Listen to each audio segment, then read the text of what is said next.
दोस्तों कल्पना कीजिए कि एक नक्शा जो 1947 में बटा और उसके बटने के साथ ही दक्षिण एशिया में समझौतों की एक चेन रिएक्शन शुरू हो गई। यानी एक समझौता, उसका रिएक्शन, फिर दूसरा समझौता, फिर उसका रिएक्शन। इस तरह ये चेन लंबी होती चली गई और जटिल होती चली गई। भारत और पाकिस्तान में समझौतों की ये चेन हमें मानव भूगोल और जियोपॉलिटिक्स समझने में काफी मदद करती है। आज मैं आपको भारत और पाकिस्तान के बीच हुए 7 द्विपक्षीय महत्वपूर्ण समझौतों के बारे में समझाऊंगा, जो न सिर्फ तनावपूर्ण स्थितियों में बने रहे, बल्कि इन्होंने दोनों देशों के लोगों पर गहरा प्रभाव छोड़ा।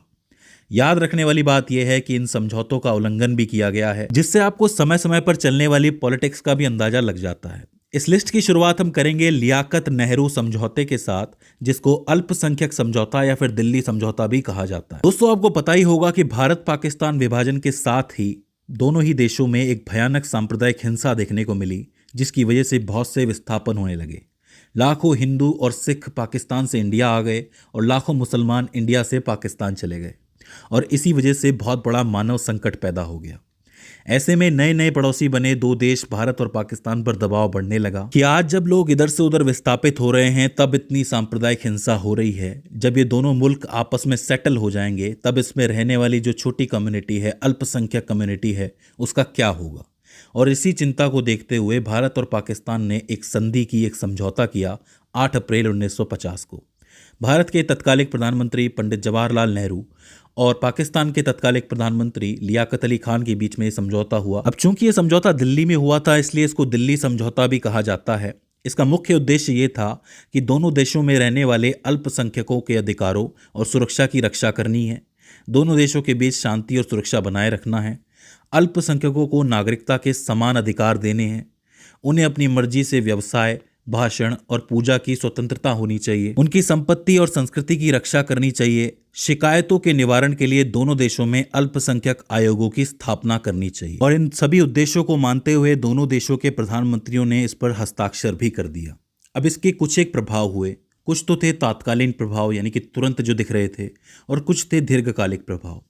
बात करें इन प्रभावों की, तो शुरुआत में तो अल्पसंख्यकों को कुछ राहत मिली और तनाव थोड़ा कम हो गया। माइनॉरिटी को सुरक्षा की भावना प्रदान की गई। लेकिन दीर्घकालिक समय में यह समझौता पूरी तरह सफल नहीं हो सका। अगर पाकिस्तान की बात की जाए, तो पाकिस्तान में अल्पसंख्यकों के मानव अधिकारों का धीरे धीरे उल्लंघन किया जाने लगा। और आज भी अगर आप कॉन्स्टिट्यूशन देखोगे पाकिस्तान का, तो वहां पे कह रखा है कि मुसलमानों को छोड़ के कोई और धर्म का व्यक्ति ना तो राष्ट्रपति बन सकता है, ना प्रधानमंत्री बन सकता है।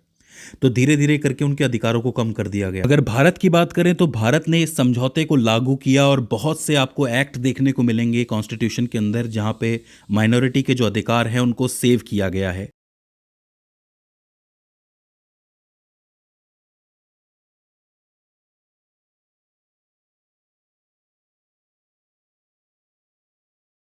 हालांकि समय समय पर कुछ ऐसी सिचुएशंस जरूर आई हैं जब थोड़ा स्ट्रेस, थोड़ा तनाव पैदा हुआ है, लेकिन इतना नहीं हुआ है कि भारत की अखंडता पे सवाल खड़ा हो जाए। तो आप ये कह सकते हो कि समझौते को जितना हो सके उतना निभाने की कोशिश की गई है। दूसरा समझौता है सिंधु जल समझौता, यानी कि इंडस वाटर ट्रिटी, जो कि 19 सितंबर 1960 को हुई थी। इस वक्त बहुत ज्यादा ट्रेंड के अंदर है, ये आपको पता होगा। भारत और पाकिस्तान के बीच सिंधु नदी प्रणाली पानी के बंटवारे को लेकर विवाद था। शुरुआत में 1947-48 के टाइम पे बहुत सी अस्थायी व्यवस्थाएं बनाई गई थी, लेकिन इसका कोई स्थायी समाधान मौजूद नहीं था। लेकिन स्थायी समाधान आया विश्व बैंक की मध्यस्थता से, यानी कि 1960 में। तत्कालिक प्रधानमंत्री जवाहरलाल नेहरू और पाकिस्तानी राष्ट्रपति मोहम्मद अयूब खान के बीच में यह संधि हुई थी। इसका मुख्य उद्देश्य ये था कि सिंधु नदी प्रणाली के जल का उपयोग किस तरीके से किया जाए कि दोनों देशों को पानी मिल जाए। इसमें भारत को 3 नदियां मिली थी, जो कि पूर्वी नदियां थी, रावी, ब्यास और सतलज। इसके पानी का इस्तेमाल भारत सिंचाई के लिए, परिवहन के लिए, विद्युत पैदा करने के लिए कर सकता था। वहीं पाकिस्तान को पश्चिमी नदियां मिली थी, जिसमें सिंधु, चिनाब और झेलम नदी का पानी शामिल था। ध्यान देने वाली बात यह थी कि सिंधु, चिनाब और झेलम पे भारत के जो अधिकार थे वो बहुत ज़्यादा सीमित कर दिए गए थे, जिसकी वजह से हल्का बहुत विवाद चलता रहता था। जैसे भारत कोई डैम बनाना चाहे तो पाकिस्तान उस पर सवाल खड़ा कर देता था। अगर आप इसको पूरी तरीके से समझना चाहते हैं तो ये वीडियो ज़रूर देखिएगा। इसमें मैंने ठीक से समझाया है कि पाकिस्तान का पॉइंट एग्जैक्टली क्या है। इस संधि के साथ ही PIC, यानी कि परमानेंट इंडस कमीशन की जो है स्थापना कर दी गई थी। इसको आप स्थायी सिंधु आयोग भी कह सकते हो। ये जो आयोग है संचार करता था, विवाद समाधान करता था। अब इस संधि के भी तात्कालीन और दीर्घकालिक प्रभाव थे। जो तात्कालीन प्रभाव थे उसमें से एक तो ये था कि जल बंटवारे का विवाद जो है वो हल हो गया था। महत्वपूर्ण संसाधन पर संभावित संघर्ष को रोक दिया गया था कि संघर्ष हो सकता है, युद्ध हो सकता है, तो उसको रोक दिया गया था। दोनों देशों में जल विद्युत बनने लगी थी, सिंचाई होने लगी थी, तो धीरे धीरे विकास भी होने लगा था। इसे सफल अंतर्राष्ट्रीय जल संधियों में से एक माना जाता है, जो कि 3 युद्ध होने के बाद भी टिक गई। लेकिन आज की वर्तमान स्थिति, जैसा कि आपको पता है कि पहलगांव हमले के बाद भारत ने इस संधि को सस्पेंड कर दिया है, निलंबित कर दिया है। अब बहुत सारे लोग ये कह रहे हैं कि निलंबित करने का मतलब क्या है, कि क्या भारत पानी रोक लेगा। तो मैं आपको बताऊं कि पानी रोकने के लिए तो वैसे तो व्यवस्था की ज़रूरत पड़ती है, लेकिन यहाँ पे मेनली पीआईसी को बंद कर दिया गया है। पीआईसी का मतलब क्या है? परमानेंट इंडस कमीशन को बंद कर दिया गया है। पहले क्या होता था कि दोनों देशों के कुछ एक अधिकारी आपस में मिलते थे साल में एक बार, और सारी इन्फॉर्मेशन एक दूसरे से शेयर करते थे कि भाई ये प्रोजेक्ट बनने वाला है, हम ये करने वाले हैं। अब होगा ये कि कोई भी इन्फॉर्मेशन एक दूसरे को नहीं दी जाएगी। इन्फॉर्मेशन नहीं दी जाएगी, इसका मतलब कोई भी प्रोजेक्ट कभी भी बनवा सकते हैं। तो संधि को निलंबित करने का मतलब ये नहीं है कि अचानक से पानी रोक दिया जाएगा। इसको निलंबित करने का मतलब ये है कि आपको इन्फॉर्मेशन नहीं दी जाएगी कि हम अब क्या करने वाले हैं इस नदी के ऊपर, कैसा बांध बनाएंगे, कितना पानी स्टोर करेंगे, ये चीज़ की जानकारी अब पाकिस्तान को नहीं दी जाएगी। इसका एक दूरगामी प्रभाव ये हो सकता है कि पाकिस्तान के पानी का बहाव थोड़ा कम हो जाए आगे जाके। तो ये चीज़ देखने वाली होगी कि क्या होता है। इसके बाद हम बात करते हैं ताशकंद घोषणा के बारे में। ये बहुत इंपॉर्टेंट है। 10 जनवरी 1966 को ये घोषणा की गई थी। मैं आपको बता दूं कि ताशकंद जो है वो उज़्बेकिस्तान की बहुत बड़ी सिटी है, लगभग सबसे बड़ी सिटी कही जाती है। हुआ ये था कि 1965 में भारत और पाकिस्तान का युद्ध हुआ था। इसके बाद शांति की तलाश की जा रही थी। कहने का मतलब है कि शांति छा जाए, शांति हो जाए। तो ऐसे में सोवियत संघ बीच में आया, जो आज का रशिया है। सोवियत संघ ने युद्ध समाप्त करने के लिए मध्यस्थता की थी और भारत के तत्कालीन प्रधानमंत्री लाल बहादुर शास्त्री और पाकिस्तानी राष्ट्रपति अयूब खान के बीच में एक बैठक करवाई थी। इसकी जो मुख्य शर्तें थी वो ये थी कि दोनों देशों की सेनाओं को युद्ध पूर्व स्थितियों में वापस जाना होगा, जहां से युद्ध शुरू हुआ था वहीं वापस जाना होगा। एक दूसरे के आंतरिक मामलों में हस्तक्षेप नहीं करना है। जो भी राजनयिक संबंध हैं उनकी बहाली करनी पड़ेगी जो सस्पेंड हो गए हैं। इसके अलावा भारत और पाकिस्तान के बीच आर्थिक और व्यापारिक संबंधों, संचार और सांस्कृतिक आदान प्रदान को बढ़ावा देना होगा। साथ ही जो युद्ध बंदी हैं उनको वापस छोड़ना पड़ेगा, फ्री करना पड़ेगा। और जो शरणार्थी और अप्रवासी लोग यहाँ आ गए हैं उनकी समस्याओं से संबंधित प्रश्नों पर चर्चा जारी रखनी होगी। तो ये वो मुख्य शर्तें थी जो इस घोषणा के तहत की गई थी।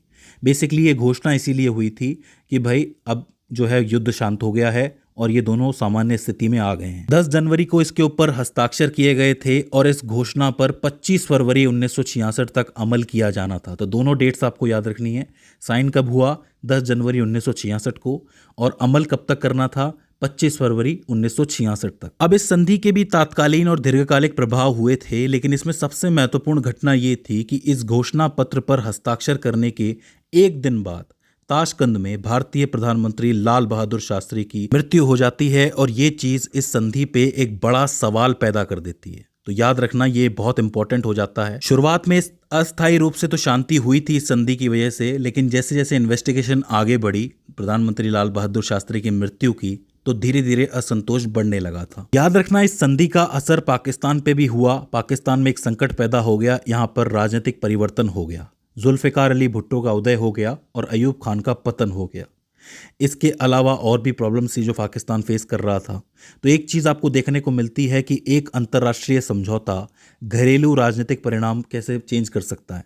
तो इस चीज़ को आपको याद रखना। तो आप ये कह सकते हो कि ये जो घोषणा थी बस युद्ध को समाप्त करने की थी, लेकिन इसने नई प्रॉब्लम्स भी क्रिएट कर दी थी। इसके बाद आते हैं हम शिमला समझौते के ऊपर। इस वक्त ये भी बहुत ज़्यादा ट्रेंड के अंदर है, क्योंकि आपको पता होगा कि पाकिस्तान ने अपनी तरफ से इसको स्थगित कर दिया है। ये जो समझौता था ये 2 जुलाई 1972 को हुआ था। 1971 में एक निर्णायक जीत के बाद भारत ने इस पर हस्ताक्षर किए थे, लेकिन ऐसा माना जाता है कि ये जो समझौता था वो भारत के लिए थोड़ा घाटे का सौदा रहा था, क्योंकि ये समझौता जो था वो इंदिरा गांधी और जुल्फ़िकार अली भुट्टो के बीच में हुआ था, जिसमें एक मेन शर्त ये थी कि सारी सेनाएं अपनी LOC पर वापस लौट जाएंगी। हुआ ये था कि इस युद्ध के बाद भारत के पास POK समेत आगे के हिस्से का काफ़ी बड़ा हिस्सा आ गया था, लेकिन इस संधि के तहत इंदिरा गांधी ने कुछ एक इम्पॉर्टेंट पॉइंट्स ले लिए LOC के ऊपर और बाकी हिस्सा पाकिस्तान को वापस कर दिया था। यही कारण था कि इंदिरा गांधी को बहुत ज़्यादा आलोचना झेलनी पड़ी थी। हालांकि इंदिरा गांधी ने इस मामले को द्विपक्षीय बनाने की कोशिश की थी, यानी इंटरनल बनाने की कोशिश की थी कि कोई तीसरा पक्ष इसके अंदर दखल ना दे। लेकिन आपको पता है कि पाकिस्तान तो पाकिस्तान है, वो हर बार अंतर्राष्ट्रीय मंचों पर जाके कश्मीर की बात करना शुरू कर देता है। तो इस तरीके से वो बार बार शिमला समझौता तोड़ता आया है। मैं आपको एक एडवाइस दूंगा कि अगर आपको ठीक से शिमला समझौता समझना है ना, तो आप जाके ये वीडियो ज़रूर देखिएगा, क्योंकि इस वीडियो में मैंने बहुत अच्छी तरह समझाया है पॉइंट बाय पॉइंट कि किस तरह ये समझौता हुआ। याद रखना, इस समझौते में इंदिरा गांधी ने पीओके समेत आगे की लगभग 13 से 15 हज़ार वर्ग किलोमीटर की ज़मीन जो है वो पाकिस्तान को वापस कर दी थी, और साथ ही जो कुछ एक स्ट्रेटेजिक पॉइंट है एलओसी के ऊपर वो ले लिए थे। इसके अलावा इस समझौते के अंदर संचार, यात्रा सुविधाएं, व्यापार और सांस्कृतिक आदान प्रदान की बहाली हुई थी, मतलब दोबारा ये चीज़ें शुरू हुई थी। जुल्फ़िकार अली भुट्टो जो थे वो मेनली ये सोच के आए थे कि मुझे कैसे भी करके कश्मीर का मुद्दा जो है वो बनाए रखना है, अपने 93,000 सैनिक वापस लेने हैं और ज़मीन वापस लेनी है। इसमें एक चीज़ ध्यान देने वाली थी कि दोनों देशों ने ये वादा किया था कि जो एलओसी है उसमें कोई भी एक तरफा चेंज नहीं करेगा, ना भारत चेंज करेगा ना पाकिस्तान चेंज करेगा। लेकिन पाकिस्तान तो पाकिस्तान है, 1984 का सियाचिन हो गया या 1999 का करगिल हो गया, हमेशा एलओसी को बदलने की कोशिश पाकिस्तान ने की है। इस तरह खुद ही शिमला समझौते को वो तोड़ता आया है। हाल ही में इस समझौते को उन्होंने रद्द कर दिया है, तो ये आपको याद रखना है। इसके बाद आता है परमाणु प्रतिष्ठानों पर हमला न करने का समझौता। जी हाँ, ये भी एक समझौता था जो 31 दिसंबर 1988 को हुआ था।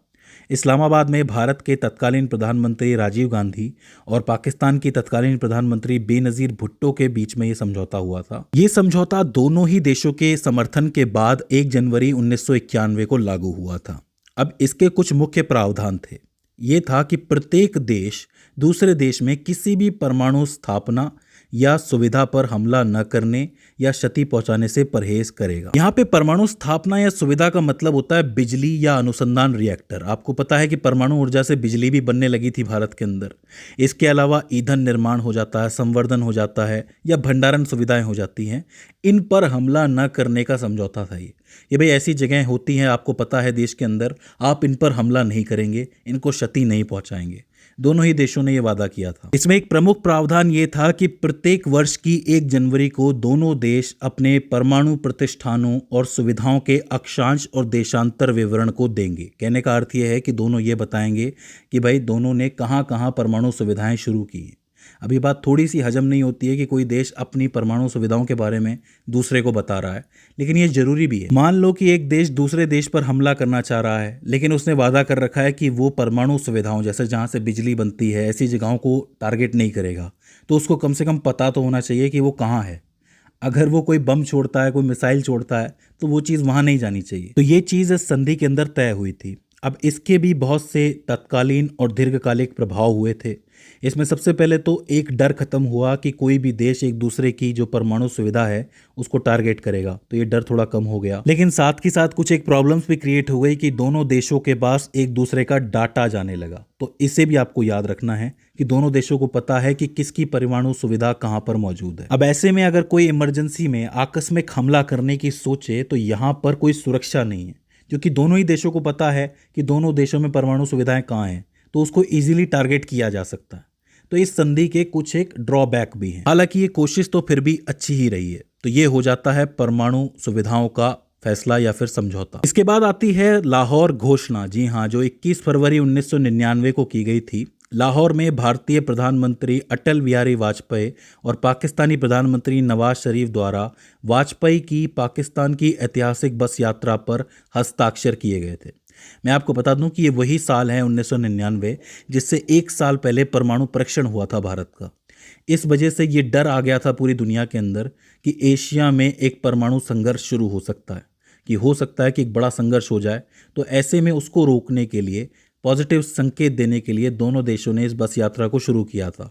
इसकी जो शुरुआत है वो अटल बिहारी वाजपेयी द्वारा की गई थी, तो इसे आपको याद रखना है। इस समझौते के कुछ एक मुख्य पॉइंट थे जिनको याद रखना है। संयुक्त राष्ट्र चार्टर और शिमला समझौते के प्रति प्रतिबद्धता की पुष्टि हो गई। अब जब एक बस यात्रा शुरू हो रही है, दोनों देशों में बातचीत हो रही है, तो शिमला समझौता मजबूत हो जाता है इस चीज़ से।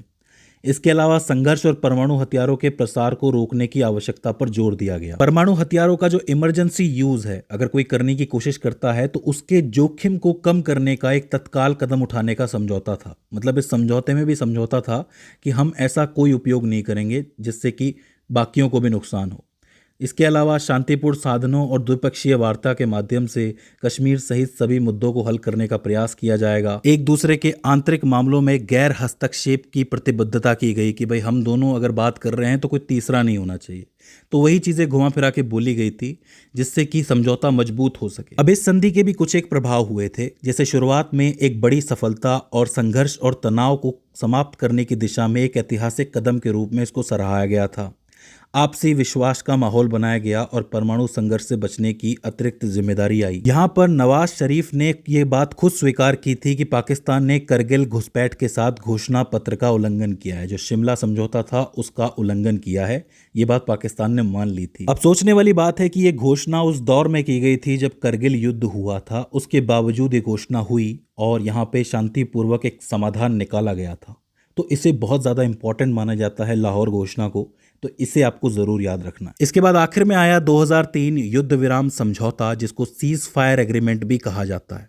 ये नवंबर 2003 में हुआ था, जिसका उद्देश्य ये था कि जम्मू कश्मीर में जो LOC है, इसके अलावा जो अंतर्राष्ट्रीय बॉर्डर है और वास्तविक ज़मीनी स्थिति रेखा है, उसमें शत्रुता को समाप्त करना है और यहाँ पे गोलियां नहीं चलानी है। सीज फायर का मतलब ये होता है कि लड़ना नहीं है। देखिए 1999 में करगिल युद्ध हुआ था, पाकिस्तान उसमें हारा था। इसके बाद जो बॉर्डर है वहाँ पे तनाव बहुत ज़्यादा बढ़ गया था, तो यहाँ पे लगातार गोलीबारी चलती रहती थी, बहुत ज़्यादा तनाव हो गया था।